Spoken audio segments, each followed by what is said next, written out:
You're listening to the Parents of Hardworking Teens podcast, episode 7. And today we're talking about exam stress. Why actually not all stress is bad, and how to keep it to an appropriate level so that your teen can perform at their optimum in their exams. I'm Katie Jones, and with over 15 years in education as an award-winning high school teacher, international external examiner, and as a study coach, I've helped thousands of students skyrocket their results and confidence. And this podcast is where I share all my insights, tactics, and tips with you, the parent, so you can help your hardworking teen get happy, smart, and successful in their study, and have you both enjoy the journey along the way. This is the Parents of Hardworking Teens podcast. Okay, VIPs, I hope you are doing great. I am feeling amazing, ready to take on term 3 over here.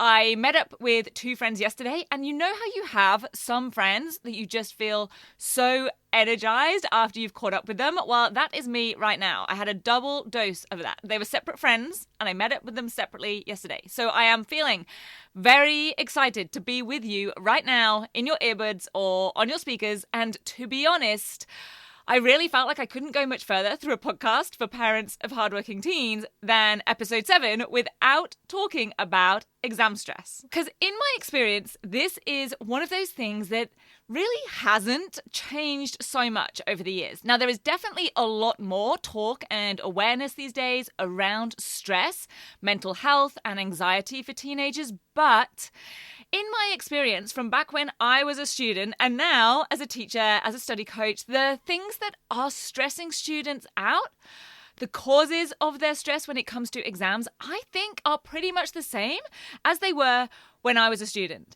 And just to play the sympathy card here for a moment, my birthday is in June, which is always when external exams are held in England. So in both my GCSEs and in my A-levels, I had a big exam on my birthdays when I was 16 and 18. And somehow I did manage to escape it at uni. I think they all got done a little bit earlier in the year. But I vividly remember feeling that stress, not wanting to eat breakfast, feeling nervous about what on earth they would actually ask about in the questions. Had I revised the right things? Would I remember it all? And then worrying about those stories that you'd hear of things like accidentally turning over 2 pages at a time on the paper and you'd miss out a whole section of the exam paper, or not even answering the right sections, like reading those instructions wrong, or even the most crazy things like I used to sort of worry that I would write my name in the wrong place on the front of the paper. So that would mean something like my paper would just be scrapped and I would get 0.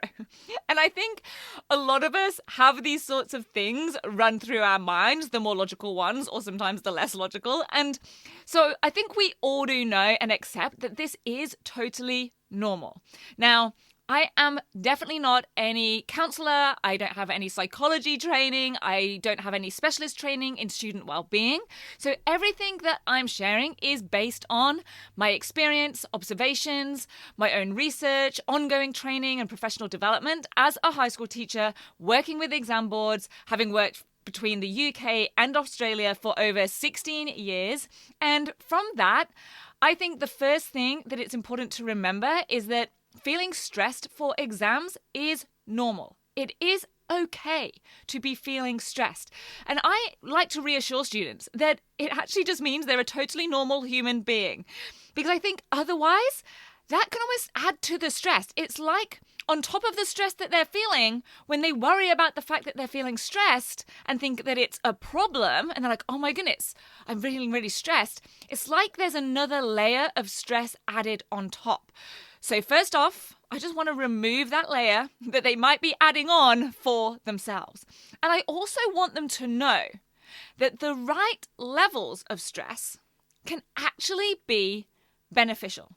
Because we generally have lots of negative connotations and messaging around the word stress, and understandably so. We tend to immediately think that it's bad, that we must never feel stressed. But although it doesn't necessarily feel good, it can actually serve us. Stress has a purpose, and at the right time and at the right levels, it can actually be helpful. Because stress increases our energy and our focus, which, when you think about it, are exactly the things that we want when we're in an exam or even during revision. So this episode is really about keeping stress at a manageable and, dare I say it, beneficial level. And as you probably know by now, if you've been following along with me for a little while, I like to address study issues at the source. So I'm going to be talking about solving for the causes of this stress rather than trying to deal with the symptoms. So I'm not going to be talking about how to help students relax. I'm not talking about deep breathing exercises or visualization techniques or any of the things that can help with the symptoms of stress.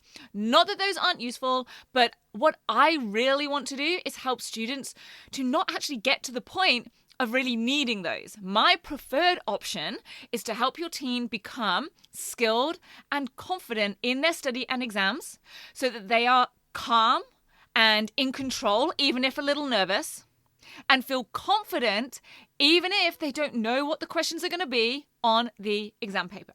So here are what I see as the main causes of exam stress. There's the fear of the unknown. What will they ask about? What topics and questions are actually going to be on the exam paper?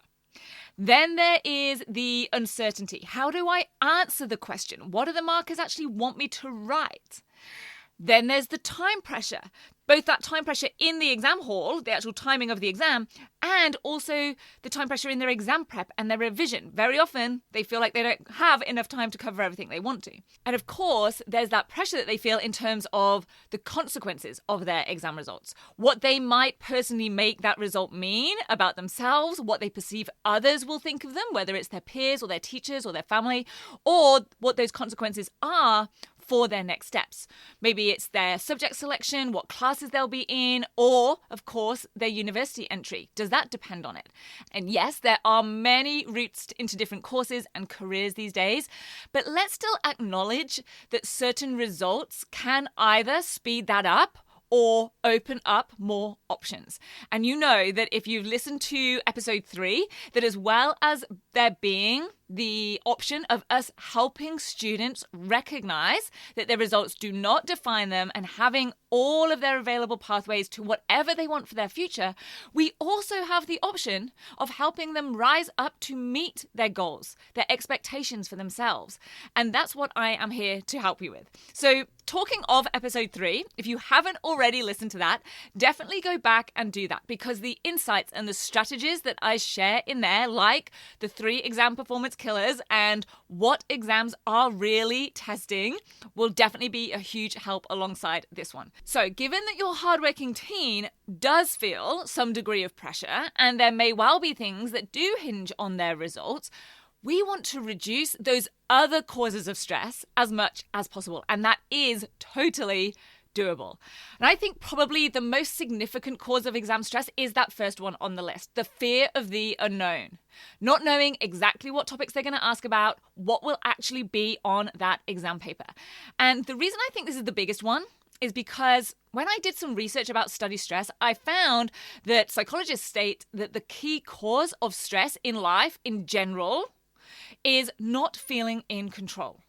And students can control their exam prep, but they feel totally out of control in terms of not knowing what questions or topics will come up, how those questions will be written, etc., etc. So one way to increase that control is to have a strategic and organized revision plan. Now, I have students use the reverse engineered revision planning system that I developed because it is based around topics and content and outcomes, not just around time. So it's not, I'm going to spend 2 hours on Tuesday revising history. It's knowing the specific content that's going to be covered, content that has already also been given a certain level of priority within that system, and knowing which active revision technique they are going to use to revise it. They have to use active revision techniques, not passive techniques. They have to transform and process the information in some way. Now, I will be sharing more about that active revision and the trap of the familiarity delusion. I'll be sharing all of that and more in a free 5-day parent event that I'm actually hosting next week. It is called Parents of Teens Aiming High in Exams. So I will tell you more about that if you're interested at the end of this episode. So stick around for that. But first, let's get to that second reason that your teen is likely getting stressed for exams. The uncertainty around what the markers want and then how do they give it to them. So often, students' level of confidence in how to answer the questions is not at the same level of their subject knowledge. So the two main ways that I train students in this are identifying the command of the question, which may simply be identifying the command word, the verb, like describe or analyze or compare. Or it may require them to figure out the level of command if there isn't a specific verb. So these might be questions that start with how, for example. And the other way is to have them become really savvy with mark schemes. They need to understand how mark schemes work, how marks are allocated, the difference in the descriptors and the way that they are written and what those bands are. So what really is the difference between clear and detailed? What is the difference between appropriate and discerning? If they aren't sure of those, then it's going to be very difficult to put that across in their answers. And then we've got that time pressure. Now, we already talked a bit about the time allocation and scheduling of their revision. So let's talk about the time when they're actually in the exam hall. Now, again, there are multiple elements of this, but here are my top 2. First, there is the challenge of getting all the questions answered in the time that they have. And if your teen is someone who runs out of time in exams, and this tends to happen more as they get towards those top year groups, then they are either spending time maybe just feeling stuck, not actually getting anything written, in which case everything I just talked about in terms of understanding and dissecting the question is going to be super important. But more likely, what I find is they are writing too much in their answers. This is especially common for hardworking teens because they want to try and get down as much information on that exam paper as they can. And this is what I call the spaghetti approach, where they're throwing lots of spaghetti at the wall, get as much information related to the topic being asked onto that page in the hope that some of it sticks and gets them marks. And some will get marks, but likely there's a fair amount there that isn't actually required. So definitely go back and check out episode 3 for more on that, the spaghetti approach. And again, notice how there are those overlaps, how being skilled in understanding the question and becoming a master of mark schemes are essential to stopping that spaghetti approach. And instead, they have the confidence to know what information to include in what way. And importantly, that they also have the confidence to leave out what is not required. And then secondly, in this whole running out of time issue, there is the time that can be saved and like almost made or gained by your teen writing a clear and detailed plan for any essay or extended response. Now, the importance of having a plan is that it will make the writing of the answer a lot faster and smoother, and of course the quality will be higher as well. But in this context, let's stick to the faster part. So as a guide, the time spent on a specific and structured plan will gain your teen back double the time in their actual writing of their answer. So if they spent 6 minutes writing out the plan, it will save them 12 minutes in writing their response, because that's 12 minutes of potentially second-guessing themselves, waffling, going off on a tangent, trying to remember something that they had thought of earlier to write, but now it slipped their mind in the part where they actually need to be writing it.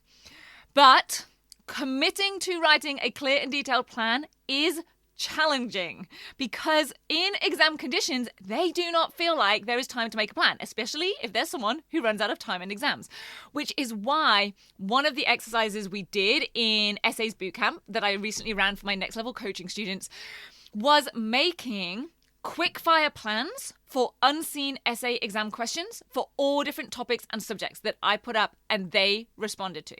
Yes, they were even writing out plans for subjects or topics that they are not studying. Because remember from episode 1, there is the subject knowledge and then there are the universal skills of application, skills that can be used and are required across any subject, any exam board, any year group from year 9 to 12 or 13. So imagine the confidence when your teen can read and dissect an essay or extended response question on the spot for any subject or topic, and they can systematically figure out the focus of it, how a response would need to be structured, what would need to go in there and in what order, and how that would then increase their feeling of control and therefore reduce their stress. Because it really is about increasing their sense of control over their study. Feeling in control that, like, we've got this, I've got this, does not mean that there is no unknown. It means that we feel capable of tackling whatever we get given. Whatever is on that paper, they have the systems, the skills, the confidence to tackle it. So like I mentioned earlier, if you are interested in seeing all of this in action, on getting more of these strategies, seeing real life examples and much more, you absolutely need to be in my free 5-day parent Facebook group.